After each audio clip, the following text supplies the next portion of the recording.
Afternoon. Pushing on in, last session before lunch, we're nearly there. I have half an hour to go a whistle-stop tour through governance. And hopefully by the end of today, you will actually see that governance is the golden thread that's running through most of the presentations.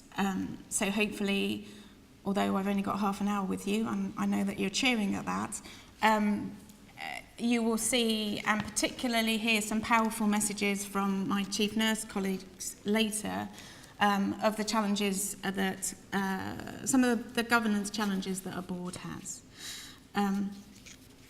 So I thought I'd put everybody on the same page to start off with. Why do we need governance? So effective governance is a powerful tool for boards and leaders. It basically gives you confidence in your ability to either maintain or improve the quality of care to your patients. It is a term that everybody uses, but not very many people understand. And all governance is just a framework of common policies, procedures, and accountability structures that you should all be familiar with. It has two key functions for you.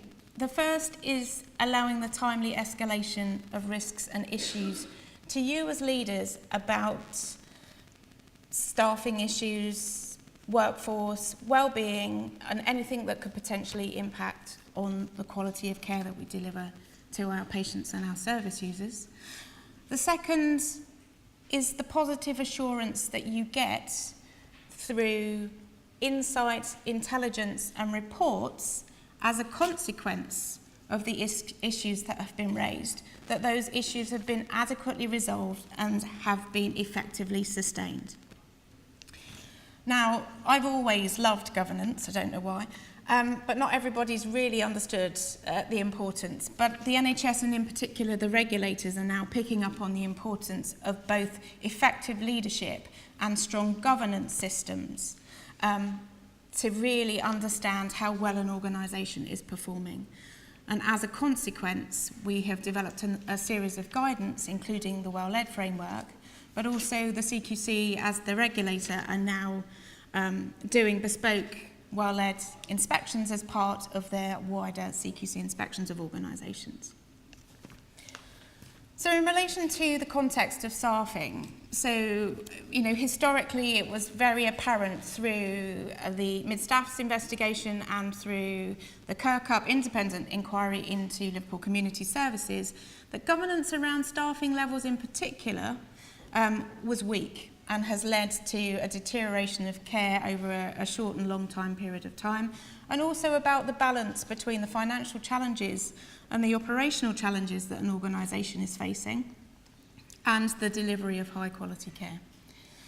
We know through our work with providers that a lack of strong governance and leadership is a recurrent factor, and if you can improve your leadership and governance, the quality of care improves quicker than it does if you leave that aside. There are the current challenges that you are all facing, that we are facing. We have to deliver care in that squeezed financial envelope. We know that we are seeing an increased presentation and increased accuracy of patients and service users that come through our doors. But we still have a regulatory function to deliver high quality of care given those challenges. And we're having to think differently. And we're having to look at non-traditional ways of delivering healthcare. So we're having to be innovative in the way that we work, which includes the introduction of new roles. But it's also about the way that we deliver care pathways. And as a consequence, we need to ensure that there's transparency and robustness, and that that's done in a safe and effective way.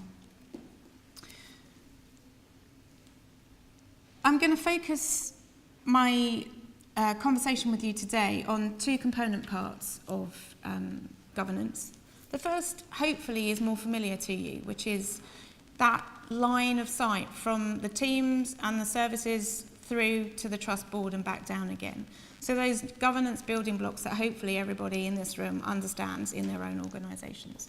The second is in relation to the introduction of new roles. In particular, the issues that we see with quality impact assessments of service developments and new roles. So some of the common pitfalls that we see, I'm sure that some of these will echo to you in the room and certainly echoed to me when I was in the provider. We still see staffing information or workforce information or sickness information in our siloed component parts, and we don't link it through to the quality of care, although it fundamentally impacts on the care that we deliver. The research is out there, but we still kind of create our little siloed blocks of governance. So in organisations, we have a board level quality committee. We have a quality committee that is at an operational level, and we probably have clinical governance and quality meetings down at your directorates, localities and services. Very few organisations have workforce information linked through to the quality information. And we see agency costs and bank usage through our finance committees. We also see kind of workforce numbers and fill rates through our workforce committees. But what we don't manage is the interdependencies between them and how they impact on the patient, which is what we're here for. We also are changing the way that we deliver, we are monitoring the fill rates, but we're not really understanding the impact. In governance terms, in Lorna terms, it's the so what. So I've got a 70% fill rate, so what? What is the impact at that point in time on the patient care, on the staff well-being, on the sickness and turnover rates of our workforce? So we're not really joining it up and utilising the information that we have in a meaningful way. We know that things like pressure ulcers and falls are sensitive indicators to staffing, as are complaints. Complaints are normally one of the early indicators of challenges on a team or a ward. And we don't really join that information up and present it in the right way. We also silo the information from a professional point of view. Now, we're far more advanced from a nursing perspective at looking at staffing rates in particular, and we have the Guardians of Safe Working reports that come to our quality committees or our workforce committees in relation to the junior doctor workforce in particular, in relation to the working time directives. But we don't really have an AHP overview or link through to that. Our HP lead is nodding in the table. You know, as an NHS and as providers, we're not particularly mature in that, and that's work that we need to consider. But where that data is still available, we don't join it up and we don't link it through to quality, and we need to do that. So we need to look outside of our little silos. We don't triangulate the information. So we don't present it and triangulate it. We know that challenges on wards lead to poor sickness, make our leavers leave within the first 12 months. And we don't, you know, we're not really joined up in the way that we present that information. When we are presenting information, both at a kind of division or a locality level, but also in particular at a board level, the board in particular, and direct observation of the work that I do, is that we become blind to that information. We tick the box. We have to put our safe staffing report to the board on a monthly basis. Tick. It's normally extremely busy. We don't have an exception report that pours out the intelligence and insight. We just provide data on fill rates. And we become blind to that. And so we're not really embedding and living at a board or a management team the safety culture that we need. We're not, you know, we are more likely to challenge low fill rates than we are overfill rates. So we often see reports where we're seeing 130% fill rate in some areas. And I'm kind of like, everybody, you know, the board and the non-exec directors in particular will not challenge that. And I'm like, okay, you know, what is that telling you? Have you set the right staffing levels as a consequence? Are your behaviours in that area really understanding and managing the tensions between efficiency and quality? Are we able to deliver high quality care at a different staffing level? Is it safe? Is it sustainable? The answer may not be yes, but you need to be able to ask those questions. And those questions should be prompting either a low or a high fill rate.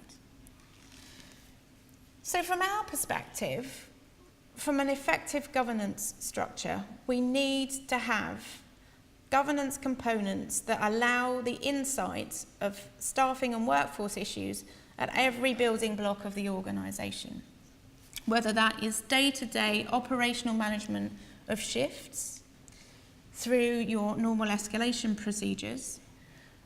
But don't lose that intelligence. Encourage your staff still to complete an incident form or collate that information in an audit. However, which way is less burdensome for you, but you still need that intelligence.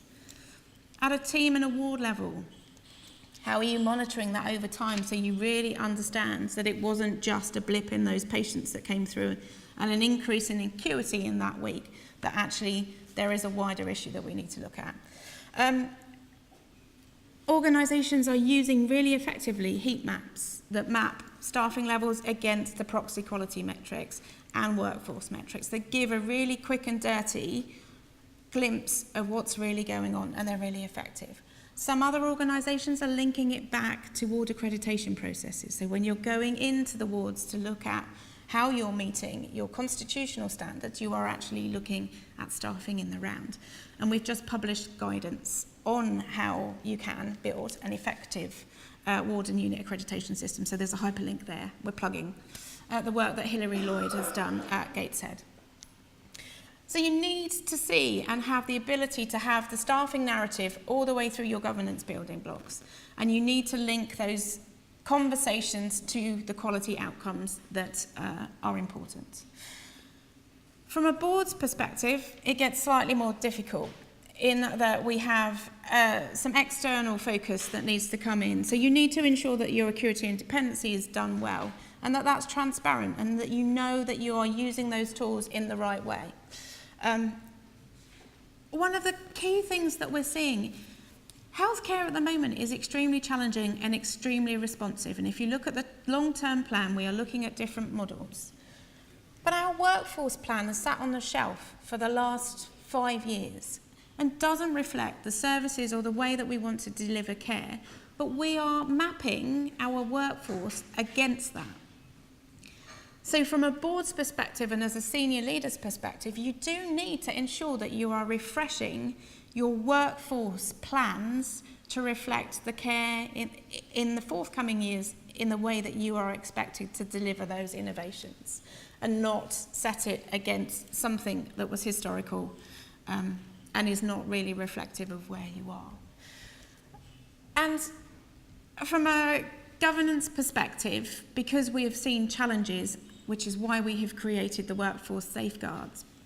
Fantastic bedtime reading if you haven't read it. We have now enshrined this in the control statement that the Trust Board has to define. So we now have enshrined in the annual governance statement a section on staffing. So the boards now have to assure us as external regulators that they are meeting the needs of the Developing Workforce Safeguards document. So what does that look like in relation to the building blocks? And hopefully you will have seen and have understood this in your organisation. So that list of things that I suggested that we needed in pictorial form here. So some of the key areas that we see failings, and you will see through reading other organisations' CQC reports, is that you don't have governance conversations. So staffing has no real transparency for that narrative to be visible below your division or locality, or however your kind of main clinical business unit is in your organisation. And so there isn't a voice for local information to come up to be prioritised and addressed.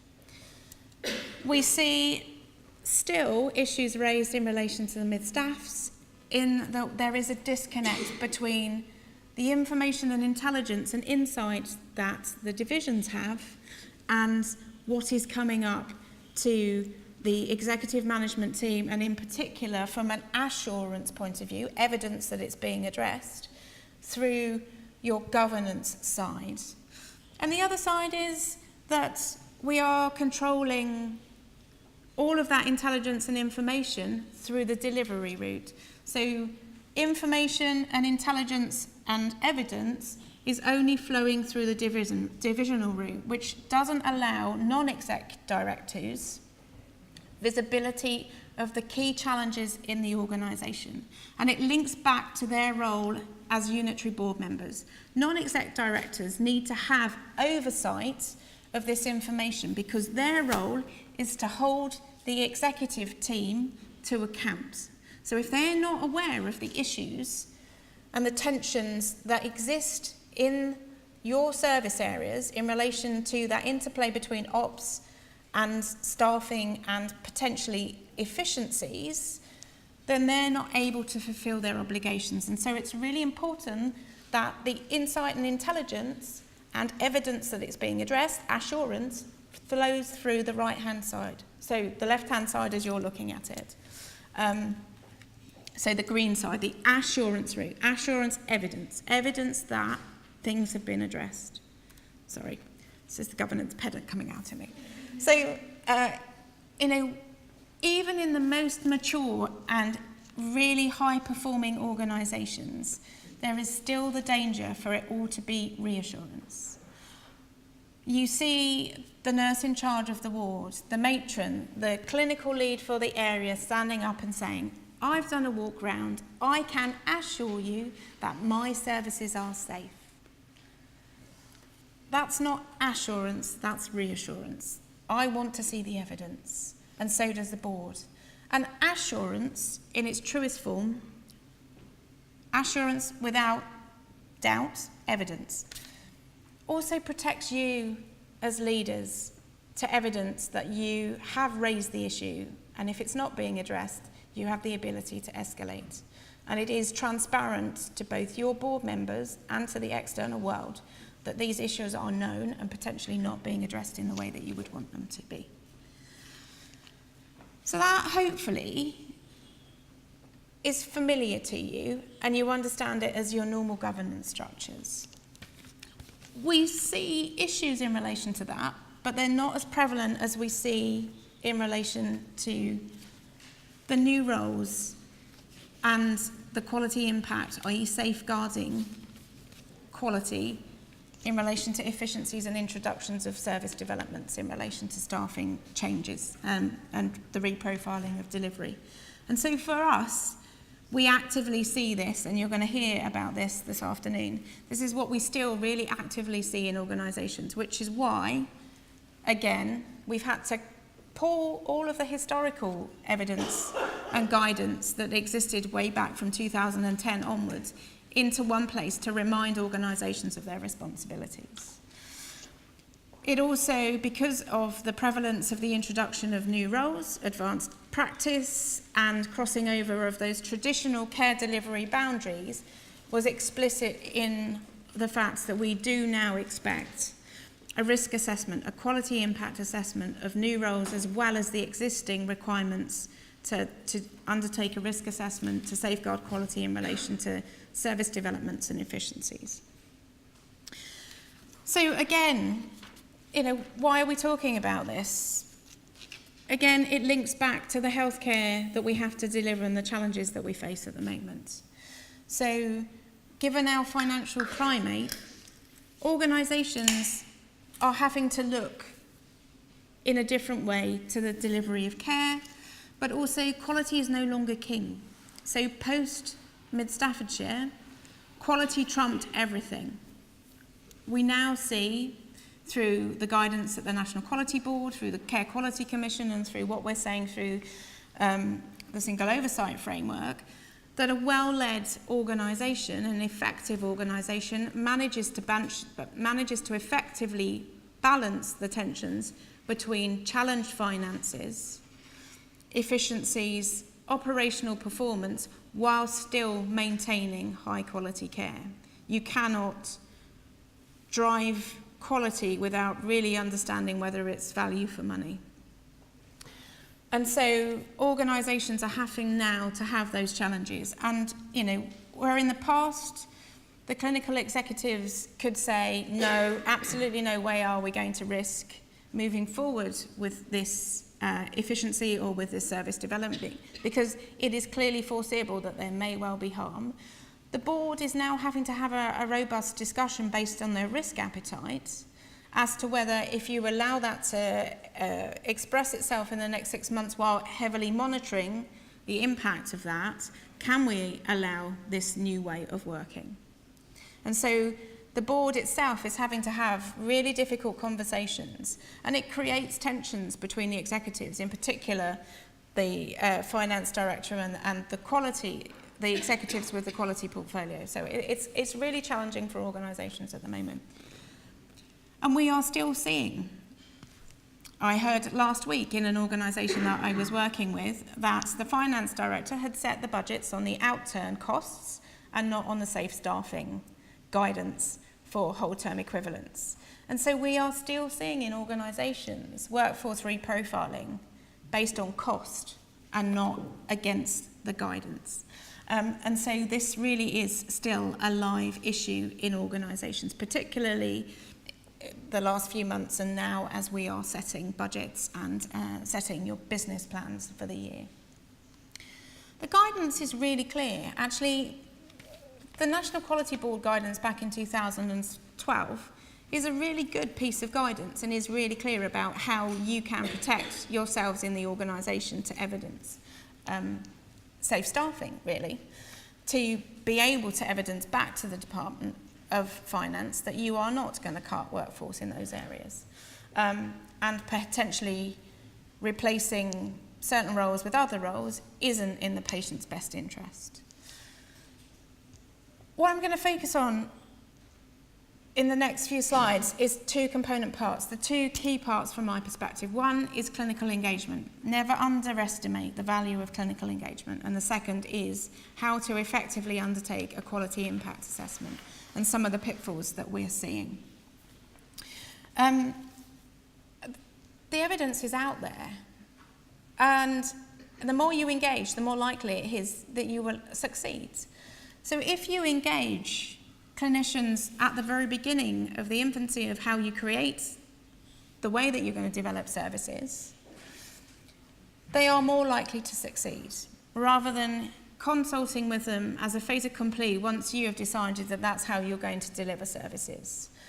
What you find is that you then have to go back to the drawing board 3 months later because actually it's not worked and it doesn't deliver. So if you engage them at the beginning, you are much more likely to actually deliver on that change and for that change to be embedded. Because meaningful engagement means that they own it. And if they own it, they're proud of it and they're more likely to deliver on it and really be happy to be accountable for it. But also, particularly in relation to new roles, it is about influence. There are always going to be people that don't like change, that professions that are going to be challenged by someone else delivering care that they historically and traditionally have delivered. And if you engage clinical leaders, and those are peers outside of professional boundaries, if you're a credible clinician and you put the case to them, they're likely to believe you. Clinician to clinician influence is effective outside of professional boundaries if you really do have confidence in the clinician talking to you. So the other benefit is actually you are breaking down barriers by that clinical engagement. You are breaking down the professional bureaucracies of introducing roles that may be against the traditional model of care. So do not underestimate and ensure that you have effective communication as part of your governance structures. In relation to quality impact assessment, in relation to the risk assessment of service efficiencies and new roles, we currently see the same issues. and they're really easy to address. And part of it links back to the fact that we don't really upskill people in the tasks that we're asking them to. We give them a form and say fill that in. We don't really give them the context in which they need to fill in the risk assessment. We don't train them in their own risk frameworks. And they don't really understand the depth in which they should be doing it. So we set them up to fail. But the recurrent things that we see, the quality impact assessment lacks depth and easily foreseeable risks are absent. The risk scores are inadequate because actually we've set a structure where, if it's low risk, I can hold it down here. If it's higher risk, then it has to be visible. And so people naturally go, I'm going to hide it down here. And so you are left with a lack of visibility of some of the risks. And the cumulative impact isn't there. So I'm going to quickly run through kind of 3 examples for you. As I talked about, end of the financial year, our finance BPs are going, right, we're going to set the budgets, and oh, look, you've held some vacancies. We're just going to take those out because you managed fine. And the leaders have gone, actually, quality hasn't been impacted on. So, it's okay. What we advise and what you need to do to follow the guidance is you need to risk assess the impact on staff. So yes, I've not got pressure ulcers. Yes, I've not got falls. No, I haven't got any obvious quality metrics that have gone off in my services. But I've got high sickness. I've got grievances because people are bickering because they're stressed. And so your quality impact assessment has to have an impact on staff as well as the impact on domains. And also, do we really link it back and engage our brains when we're doing this impact assessment? Because there is no obvious impact on quality. We're not following the safe nursing guidance, therefore there is an impact on your statutory duty of quality. And so we get this light touch risk assessment because we can't see and haven't seen over the last 12 months any deterioration in the quality of care. Now we know staff are marvellous and will deal without any issues with an enhanced level of stress and work for at least 12 to 18 months before it really materially shows. And that's why engagement with staff and understanding the impact, foreseeable impact on staff is important to look at the overall quality. The other one, the trust I was in, I went in to work with them because they had just had a CQC inspection. And there were some issues that I could support them with in relation to their leadership and their governance. And at the time we were observing a meeting and their efficiency report came through and it was on the same board papers as their CQC reports. So the boards all had the same papers that I had. The CQC report said that midwifery wasn't being delivered, the ratio wasn't in line with birth rate plus. They had gaps in their midwifery workforce that were impacting on quality. But the pay for women and children hadn't been touched for a few years, so we're going to take 5% out of the pay of women's and children's. And they hadn't joined up the conversation. So when you're looking at efficiencies and looking at service development in those areas, make sure that you have a holistic perspective of the intelligence that exists in that organisation. And the last one is really key. So what we've tried to do in the Workforce Safeguards document is, this is a model QIA that has all of the component parts that would help you guide that conversation. But what it doesn't say, but is explicit, is in relation to new roles. So the quality impact assessment of new roles is often naive because you perceive it to have a positive benefit. You've got staff, new roles are normally put in areas that are really pressurised and have had existing challenges in relation to staff numbers. And so you're just like, wow, we've got a solution. It's all going to be positive. And you don't recognise the foreseeable risks of new roles in those areas. These staff are going to need additional supervision and training to give them, if you are looking at something like an advanced care practitioner, they are going to need a new level of supervision that is normally done by someone outside of their professional group or someone more senior. in areas like ED, where they are extremely challenged from a workforce point of view. And it is clearly foreseeable that potentially they may not get the level of supervision that they need. They may not get sufficient training. And as a consequence, it may not deliver in the way that you expected it to. And this is all foreseeable. And what you do is fall down that we've got a positive solution, so we're going to impact it as negative. So it is about understanding the foreseeable risks, potentially in relation to how you embed those new roles in those areas and the training and supervision that they need. And again, going back to that transparency and visibility that we've talked about, those new roles shouldn't be agreed in isolation. Everybody should be consulted, and there should be a transparent process for saying, yes, we agree this, and this is how we're going to monitor its success, so the board can be assured through the evidence that these new ways of working are effective. There is the guidance if you want it.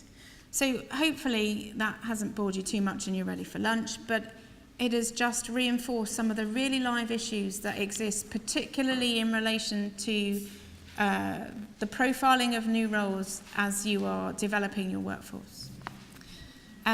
We will be taking questions later. Thank you very much.